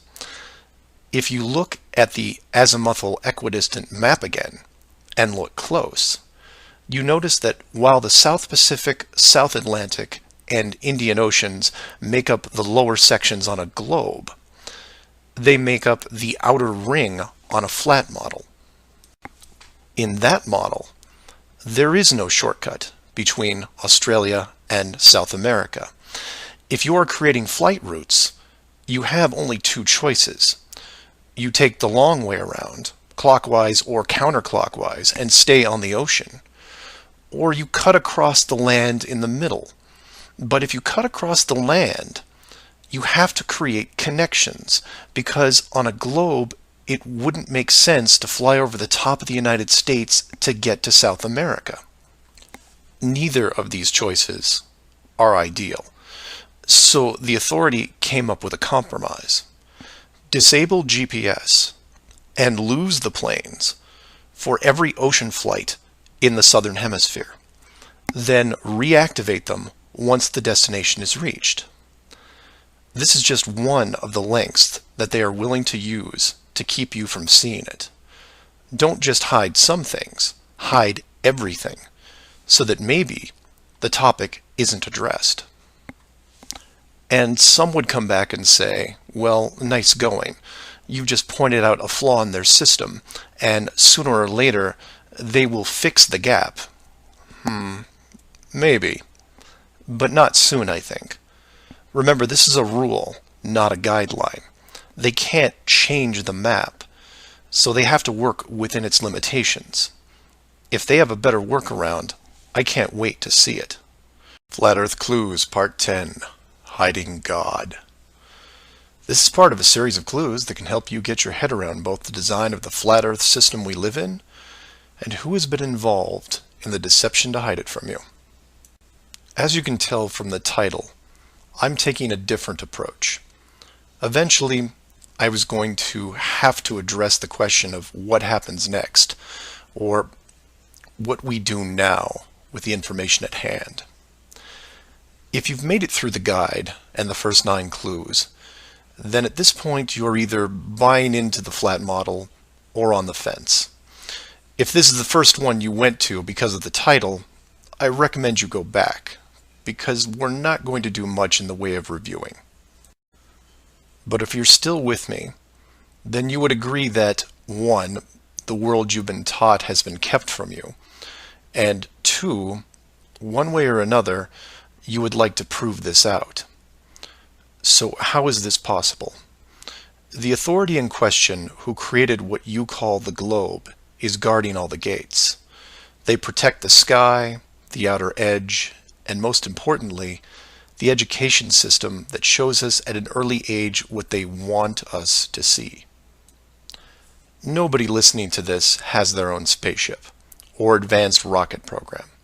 Nobody actually owns a long-distance icebreaker. And while some of you may have a private plane, I wouldn't recommend testing a military barrier that technically doesn't exist. But then again, you have to remember that this is not the story of David and Goliath. The hidden world was never going to be sustainable forever. As a civilization evolves, the tools the authority uses as a method of control become more vulnerable. I've learned many things about systems over the years, and one thing that I find most interesting is as layers of strength increase, the higher the chance that they can be used to your advantage. But maybe I'm talking in riddles. I should be boiling it down to what can be done by showing you what's being hidden, what's important, and how it can be spread to others without looking like a crazy person. To be clear, and I can't stress this enough, do not start conversations with the word flat Earth. Think of it like Fight Club. The first rule of Flat Club is that you do not talk about Flat Club. Before you started waking up and watching all these things, you were like me. You laughed and mocked everything that was flat Earth. You may have learned faster than others, but the knee-jerk reaction by 99% of the people was created the day they sat down in a classroom and stared at the globe. Look at the videos, not just mine, but others who are putting forward some great arguments, and ask the questions that people can relate to. I'm going to introduce 3 very important questions that you can use, each with a statement that precedes it, and each statement is a motivation for a different group of people. If you don't fall into one of these 3 groups, then I guarantee you know people that do. The first statement is this: you are being hidden. What do I mean by that? Well, this goes back to Clue 7 and Clue 9, which talk about the flights in the Southern Hemisphere. If you are flying a plane over the Southern Hemisphere, your flight is not being tracked. How can this be used to find out the truth? It's simple, it's quick, and it costs no money. No matter what country you live in, send a quick note to your local, state, or federal representative and ask them this question: why are citizens of our country flying over oceans without the safety net of the GPS system? And remind them that GPS stands for global, not partial. Without GPS, anything could happen to your plane and no one knows where you are. And while you're at it, remind them that the GPS system was built by the United States Department of Defense, who never does anything small. The system that is in effect now has what appears to be huge, deliberate gaps in the southern hemisphere only. Do not mention flat Earth. Just voice your concern about the safety of you, your loved ones, and your fellow citizens. Will they get back to you? Possibly. Will they give you a satisfactory answer? Not a chance, because they will only have what the military gives them. What this will do, however, is create a unique buzz in certain circles that may prove to be useful later. The more politicians or high-ranking officials you contact, the greater the noise. The motivation here, as you can tell, is general public concern. The second statement is this: wealth is being hidden. What do I mean by that? Goes back to Clue 2 and every other mention regarding Antarctica. In 1954, it was announced on national television that the continent was just millions of miles of rich energy resources. And by 1959, it was sealed off like Area 51. How can this be used to find out the truth? By contacting anyone you know in either the petroleum, natural gas, or mineral industry. This means ExxonMobil, British Petroleum, Royal Dutch Shell, Chevron, ConocoPhillips, BHP Billiton, Rio Tinto, Glencore, Anglo-American, and there are many others. Find anyone in these companies and make inquiries about their prospects in Antarctica. Send them the link to the Admiral Byrd interview and ask them why, if there are no environmental conflicts regarding oil, gas, or mining, why aren't they allowed to even petition the idea, even when the world's energy resources are dwindling more every day? Put the sound of money in their ear. They may not be able to break through the decades of red tape laid out in front of them, but it will create a buzz from a different side, the motivation of greed, and of pristine resources just begging to be harvested. And finally, to preface the third statement, I need to thank all the people who have sent me stacks and stacks of biblical scripture, asking me to stop dancing around the title of the flat model and call the structure what it really is. And you know, they have a point. I have put myself at a distance because I want to reach people who are outside of religious faith and even outside of general conspiracies. But for all those spiritual groups who have contacted me, I can now, however, say with conviction that this third statement is this: they are hiding God. Despite what labels I put on the flat model structure, the oldest names are from the oldest texts, one of those being called the firmament. If the firmament was indeed discovered in 1956 and it was deliberately hidden, then the ruling authority not only hid the structure, but evidence of the builders. And by builders, I mean creators, and by that, I mean what people define as God. Hiding God could be considered one of the worst ideas of all time. And if you are a person of great or small faith, you have a vested interest in any evidence that would solidify and vindicate your years of dedicated service. If a structure was found that had, for all intents and purposes, the handprint of God on it, then the ruling authority has no right to keep it from you. There are billions of people on this world who have personally dealt with the concept of God and would like to know for sure if these beliefs are well placed. Or, in short, you want to know the meaning of life. It's out there, and it's been hidden from you. Your motivation is clear. Go to your church leaders, your congregation, and tell them science probably found evidence of God in 1956 and decided to keep it a secret. If you know people of religious power, send this up the ladder. Get the word out and see what comes back. Between these three statements and questions, People will talk to people who will talk with others and eventually reach someone who knows. This isn't a grassroots or groundswell movement that takes a long time, because the system that has been used to mold and control you these past years has been based on speed, and by that I mean real time.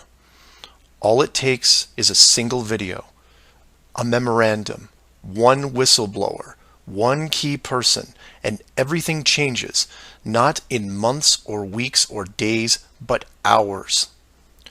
And in those hours, everything changes because of the speed. People all over the world wake up and look at the sky with new eyes, and things start to get better. One person, that's all it takes. One person to come forward and share what has been hidden for so long. Maybe someone who is tired of all the games. Maybe someone who has gone year after year burdened by such a heavy secret. Maybe you, who are listening right now, who is looking for a reason to come forward. This is it. And if you don't want to walk into the light and be the hero, I understand. But if you can't, for whatever reason, then be anonymous. Share the message and help us make this world better, because it can be better. For everyone else, give this person an opening. Give them the opportunity and give them the support they need to help reclaim what's left of our civilization, because we need it now more than ever. I will keep spreading the word for as long as I can, in hopes that everyone that hears it starts seeing things with new eyes. And I encourage each of you to do the same. And maybe one day we will learn to treat others better than we treat ourselves.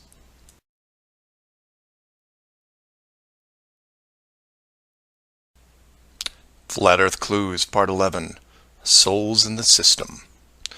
This is part of a series of clues that can help you get your head around both the design of the flat Earth system we live in and who has been involved in the deception to hide it from you.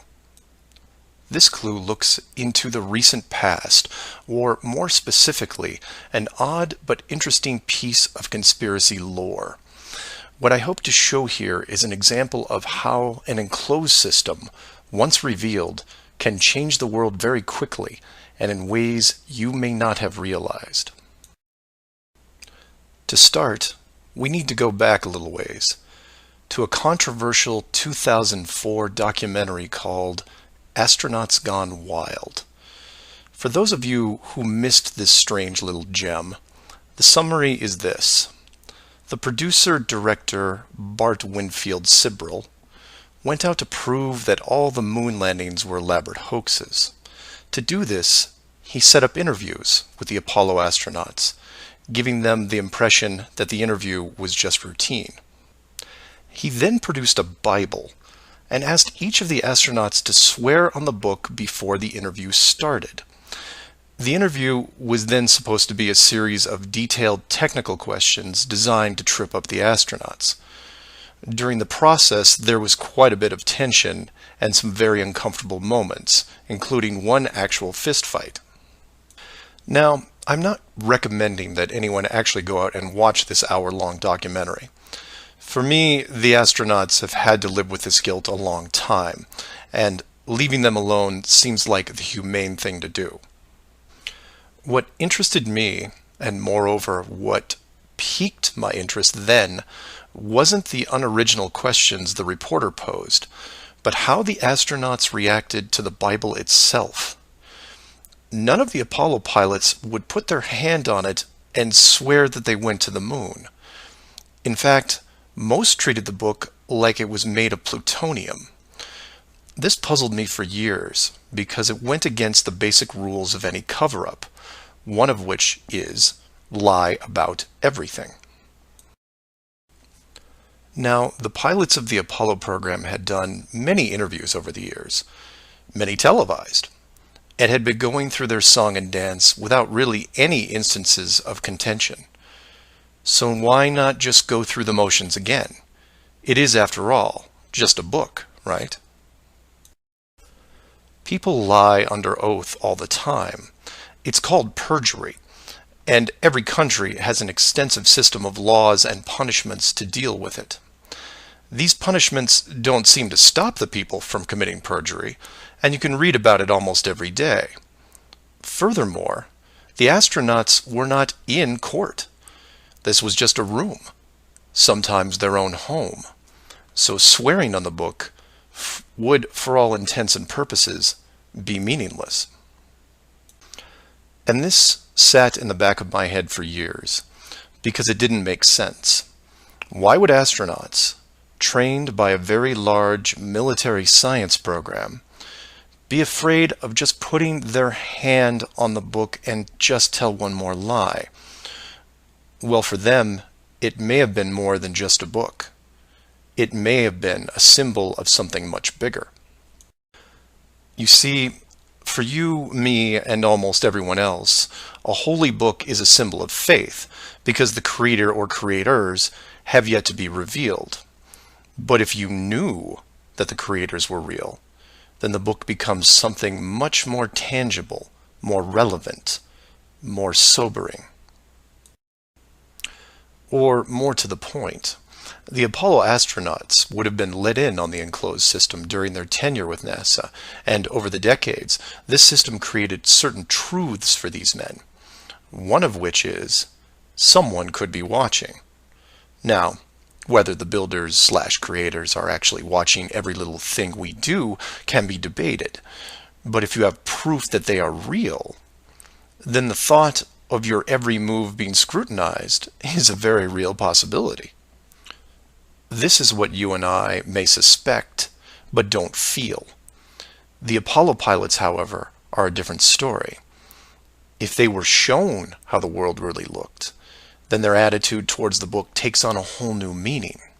In fact, it didn't have to even be a Bible. It could have been an encyclopedia or a piece of wood, because it was the idea that made them pause. And if you're still not getting it, then I'll ask you directly. If you actually saw some of the creators' handiwork and knew that there was a chance you were being watched, and there was a scorecard involved, would you swear against that and lie about something? Would you roll those dice and take the chance? Or to put it another way, everyone has gotten frustrated about something, then looked up and cursed the sky. Would you still do that if you knew that a creator was up there and possibly listening? That's just one example of how knowledge of the enclosed system changes people. The astronauts didn't want to roll the dice and lie because there was a real fear of retribution. And while they were confident that a bolt of lightning wasn't going to strike them down, they also weren't going to push their luck. And we all take on the same approach in daily life. Everyone who drives has run a stoplight.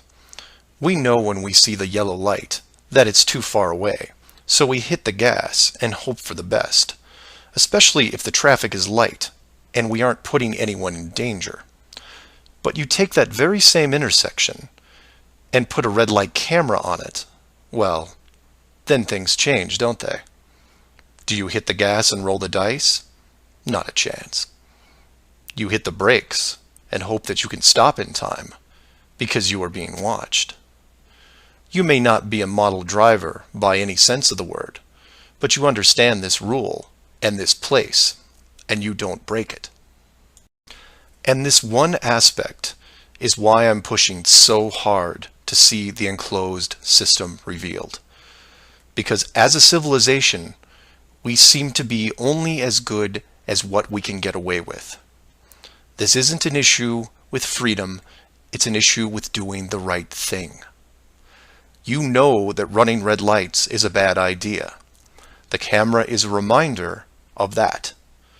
Imagine all the things that would change for the better if the enclosed system was revealed. Would you lie to hurt someone? Would you rob a bank, commit fraud, or embezzle? Would you steal anything unless your life depended on it? And while people would still get angry and fight, Would they maim each other? Would they kill? Would anyone knowingly commit murder? Would you bully or extort people for profit?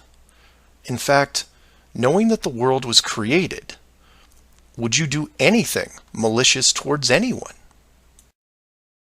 If the world is not a globe, but instead enclosed, then wars end. Hate crimes end. Maybe not overnight, but quickly. Because you may be, for the first time in your life, actually accountable for your actions. You realize now that you are a very real soul in this enclosed system, and you have a responsibility towards your fellow man, one that can be boiled down into one simple rule: treat others better than you treat yourself. This is why it's so important to show the world as it really is. This is why I am asking the authority itself to open the door and let this secret come through. You've kept this hidden for too long, and the people who live here with you have been through enough. This isn't about money or power anymore. It's about our very souls, the essence of who we are. Wealth and titles don't define your heart. Hiding the entire world may have seemed like a good idea at the time, but we have gone way beyond that. Have you actually seen our home recently? This needs to be fixed, and it needs to be now. The people won't forget the deception, but they will forgive you for it, because a truth like this will make them more noble, something we should have been since the beginning. So do your own research, and always ask questions, because that's the only way you will find all forms of the truth. Flat Earth Clues, Part 12. Real Eyes. This is part of a series of clues that can help you get your head around both the design of the flat Earth system we live in and who has been involved in the deception to hide it from you. This clue covers an enclosed system feature, which for me at first seemed like just a necessary aspect of the process. That being what we perceive with our own eyes, because for many, that's the validation we need. Can seeing things with our eyes really be trusted, though? The more I looked into it, the more it became apparent that they cannot. In fact, it became obvious that as a species, we seem to have layers of cognitive weakness, especially when it comes to optical perception, like it was built into our very genetic code. Layers that naturally help things like hiding the shape of the world. I'm going to show you some examples, and before this clue ends, you'll know why everyone else around you is missing the big picture and just how rare you are to realize it. For example, what is this object? It's your world. This is where you live. You know it as certain as anything else that's given, like gravity, temperature, and touch. But you can't touch or see your world like this. So if I take this image away, how do you still know? Anyone who has followed the clues so far know that I, for the most part, just use some slides and a narrative. But some of the best optical examples are moving illusions. So for better or worse, I'll be including small sections of video into this clue to help drive home the point. So let's start with a dramatic entrance, something you can relate to. This is for all the questions regarding the sky and how things can be accomplished. To this, I have to remind people using a Truman Show example, where the director, living in the moon structure, cues the sun. Keep in mind this is a very small enclosed system. If the sun, moon, and stars can be reproduced here, imagine what you could do with a dome 1,000 times larger, using technology far beyond ours. But maybe I'm getting ahead of myself, like the mice in Clue 4. We should start with something small, because the small stuff is easy to figure out, right? Take this spinning ballerina, for example. If I say that she's spinning on her left foot before you look, then she might spin on her left foot.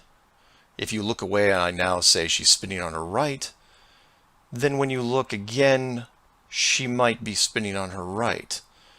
But try to change her direction while staring directly at her, and it becomes much more difficult. Did I change her graphic? Is it magic or witchcraft? Not at all. How the girl is animated gives your mind the choice of how she's spinning. You just need a starting point. So you say, well, that's an animation, just a clever trick. So I show you this still picture of a match and its shadow against the wall. Notice anything missing? Like the shadow of the flame itself? Your mind wants it to be there, but it isn't. Everything casts a shadow, right? Your eyes want the image to include the flame's shadow, even though logic tells you the pure light source can't have one. And then there's the famous dress, which in real life is blue and black, but how it's photographed gives the human mind an option of seeing it in gold and white. You know what color it is because you can see it. But if someone else sees a completely different color, then who's correct? If everyone in the room sees black and you see gold, are you wrong because you're in the minority? And what does that say about possible illusions that can be tailored to a small group of people? Or just you? Human eyes are easy to manipulate. Take this classic example. If you pause the video and stare at the 4 dots in the center for 30 seconds, then turn away and look at something white, then you will see a residual image of a bearded man. But that's not the trick. It's that the residual image is in color, even though you are staring at something black and white, showing you that your eyes can be conditioned in a relatively short amount of time. And speaking of black and white, let's see if you can avoid a simple distraction. Focus on white and try to see how many passes are made by the white-colored team. Can you tune out everything else and count the number of white passes? You're confident that the total number of passes is 13. And congratulations, you would be correct. But this wasn't about the number of passes. It was about the bigger distraction. By following the white team, you were ignoring the black team, and moreover, everything black, so you failed to see the dancing black bear that was right in front of you. Don't worry, I didn't see it either the first time, and being that you now know how it's done, you can't be fooled again, right? Rewind and try it, still focusing on the number of passes, and see if you can catch the bear. It's harder than you might think. Many people will see this dragon and think it's a computer-generated effect. It's actually very real, but the illusion only works from certain angles. If you walk too far one way or the other, you can see behind the illusion.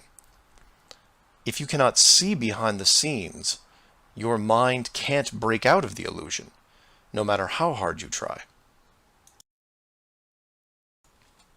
And this then leads us back to something that shouldn't be a trick, but is. It's called the Mercator map. And you say that it's not a deception, it's a real map. How do you know this? Because it was on a wall in your school classroom? All geographers in the world know that this map is very wrong. The correct perspective is this, the Gall-Peters. It shows countries how they actually are in comparison to each other. This is the map that should be in schools right now, but the authority thinks you'll be more comfortable with the old map. You say that they aren't that much different, that at least the location is correct, right? Take a look at the size of Europe and where Germany is. Wait. Relative size is one thing, but you're telling me that Germany isn't where we think it is? Nothing's where you think it is. Where is it? I'm glad you asked. The Peters projection. It has fidelity of axis. Fidelity of position. East-west lines are parallel and intersect north-south axes at right angles. What the hell is that? It's where you've been living this whole time. Should we continue? Uh-huh. We assume, like many things, that what is presented to us is the truth, because we want to believe. And I mean that literally. Human beings as a species are designed to believe what they see. It's called suspension of disbelief. Think you're immune to this disbelief process? Why do you get emotional when watching a movie? You know it's a movie. You know that you're watching just a two-dimensional image on a screen. You've seen the actors before, many times in other films. And you know that the process to make the film took hundreds of people and millions of dollars to create. But if the story is convincing enough, you will forget all that, at least for a while, and be swept up in the moment. But enough tricks. What about real life? Without all the sleight of hand and distraction, you should be able to determine everything as it really is, right? Don't be so sure. Ever driven a car in stop-and-go traffic, zoned out for a bit, then had that horrifying feeling that you couldn't tell if your car was moving or the car next to you was moving? That happens to all humans. University studies on motion perception have been done for years, and they determined if the movement was smooth enough, human beings couldn't tell the difference between our motion and the motion of other objects. This applies to cars, trains, basically any vehicle you may be in, maybe even one as large as the world itself. To be clear, you can't really tell if your car or train is moving. No one can. It's an assumption. So now tell me that you can feel your world spinning at 1,000 miles an hour and rushing around the sun at 60 times that speed. Your world isn't spinning or moving forward. Only the sky is. And even that isn't real. The stars spin, the moon circles, as does the sun. All of it built with great craft and precision to create the illusion that you are isolated in a vast universe to fend for yourself, which is not the case. Or, in short, we were designed to believe, to accept the illusions as reality, so that an enclosed system could be built around us, and we could live in it without the burden of confinement. And for those of you who still haven't used their real eyes yet, here's one more trick. See if you can solve it.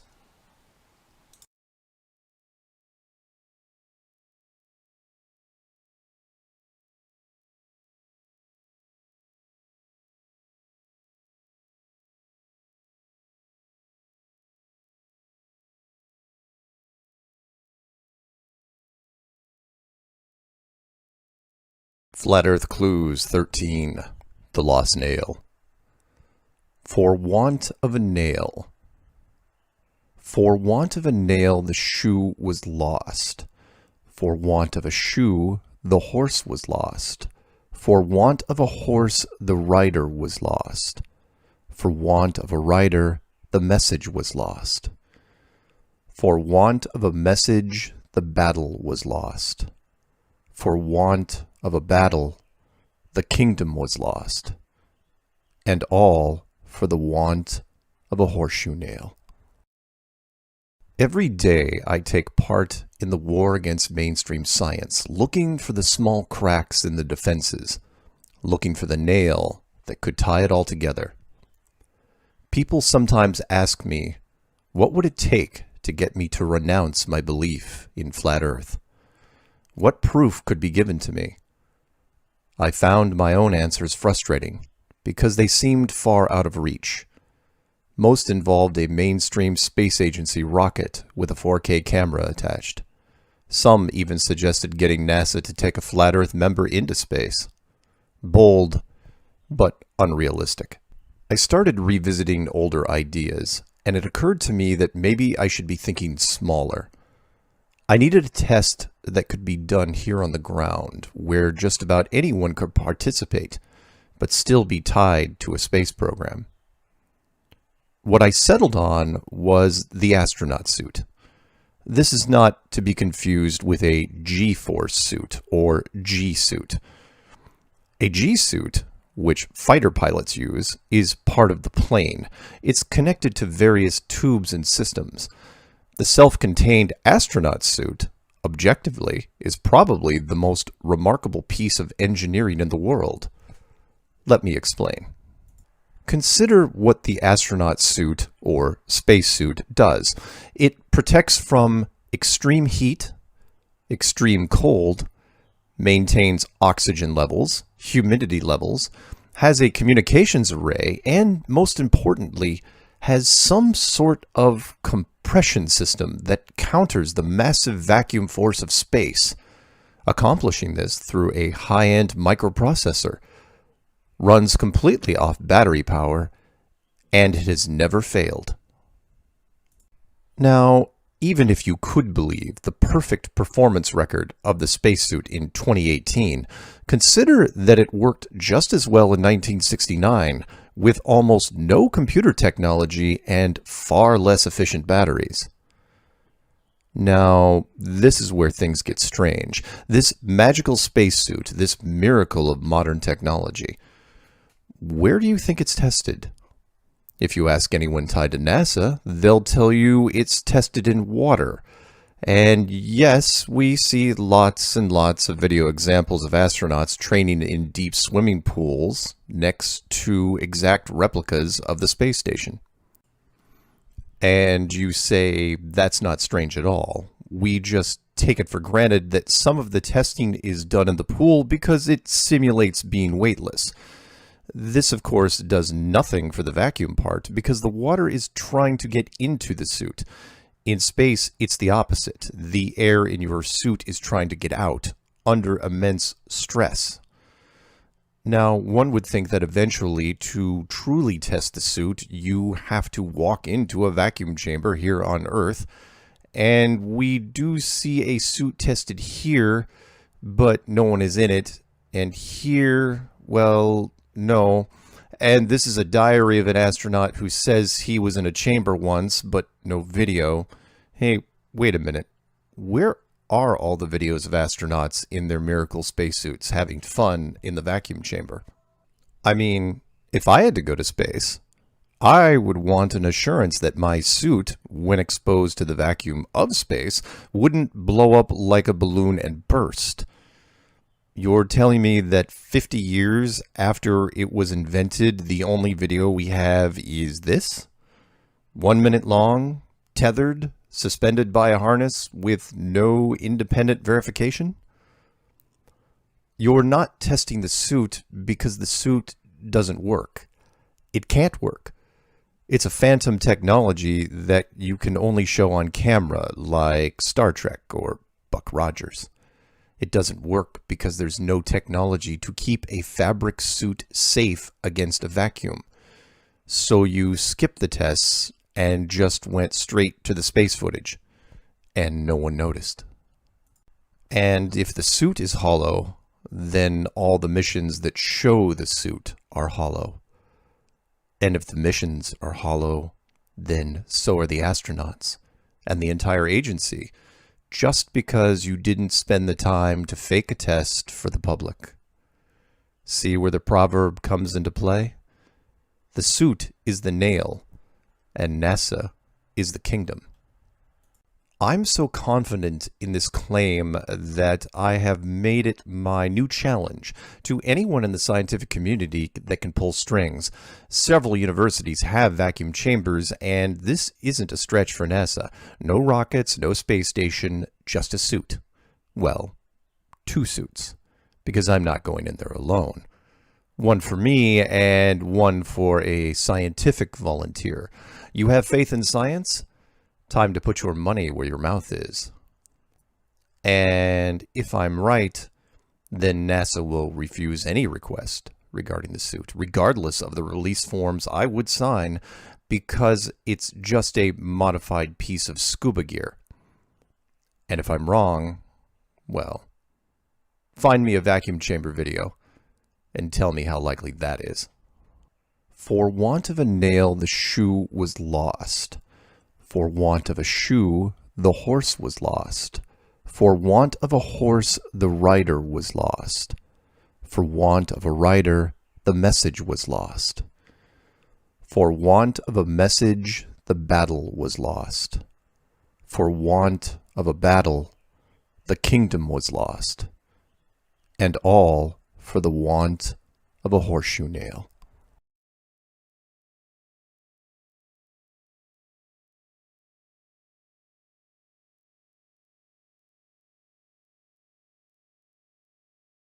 Flat Earth Clues 14. The Coat of Credibility. For most of us, getting dressed means just putting on something that gets us through the day. For others, it's projecting forward a subtle, or not subtle, reflection of our personality. But for some, it's uniform, a garment that displays literally their position in society. We see them all the time. Firemen, law enforcement, school teacher. And the clothes over time reinforce the ideas of that position or career, similar to the bell of Pavlov's dog. We see the uniform, and the idea behind the institution is imprinted onto the wearer. Without knowing anything about the person, we see bravery, protection, educational excellence, and there are many variations of these types. One uniform is, however, unique, and is the focus of this clue. It is the lab coat, or what I like to call the coat of credibility. The coat of credibility is, by all accounts, nothing special. It's normally white, but sometimes can be a light shade of blue, about 40 inches long, may or may not have pockets, and really serves no functional purpose. It can't protect you from fire, has no tactical value, and doesn't have any built-in accessories to help you in a lab. It does have a special ability that until now you may not have noticed. It makes people smarter. Well, maybe not literally more intelligent. You're not going to understand calculus by just putting on the coat, but people around you will subliminally pick up on the visual cue. This is because the media over the years has reinforced the idea through television and movies. Time and time again, when you want to portray someone on screen as very intelligent, you have to put them in a lab setting.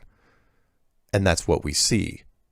Geeky lab assistant, evil genius, scientist on the verge of a breakthrough, young genius, older genius, they all wear the coat. And the coat can also function as a symbol for general higher education, even if it's not test tubes and electrodes. Doctors often wear the same type of coat to reflect their extra years of graduate work. And you say all these people have earned the right to wear the coat. They've had the schooling and deserve to wear the uniform.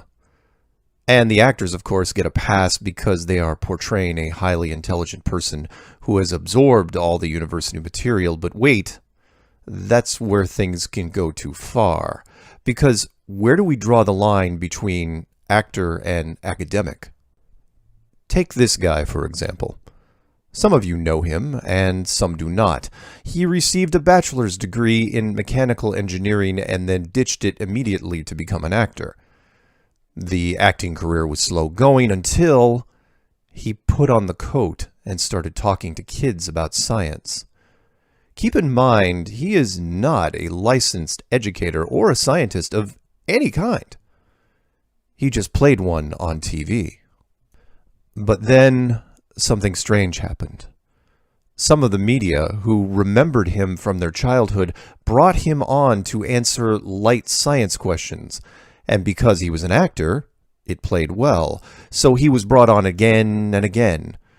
People started believing, at least subliminally, he was a scientist. Here he is at NASA, and an interview on climate change, and talking politics, and a march for science, and...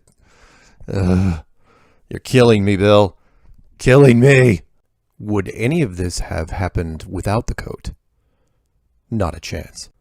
It was the coat that gave him credibility when there was none, and turned a small-time actor into one of the ranking faces of science.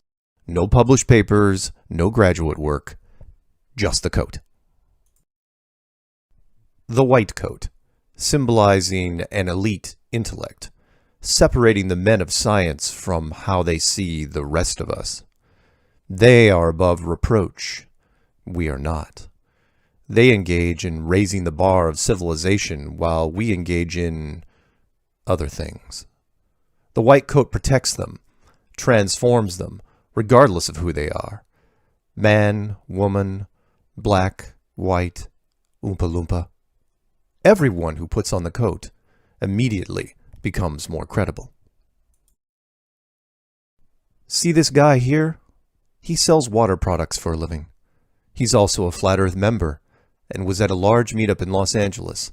He put on the coat, held a clipboard, spoke with confidence, and at one point held a captive audience, including me. Was it his stylish good looks? Was it his message? Was it the hat? You decide. Bravery, protection, intelligence. What's the difference between the three? You can't pretend to be a fireman or a cop. You can, however, use the coat to convince people of just about anything regarding science, including the shape of the world itself. People say that it's been proven for hundreds or even thousands of years that the Earth is a globe. Proven by whom? The men in the white coats? They didn't prove anything. They told you it was a globe, and you bought it, because we believe the world that is presented to us. So if you see me wearing a white lab coat from time to time, understand why. It's to make a point that not everything is what it first appears to be, and clothes do not always maketh the man.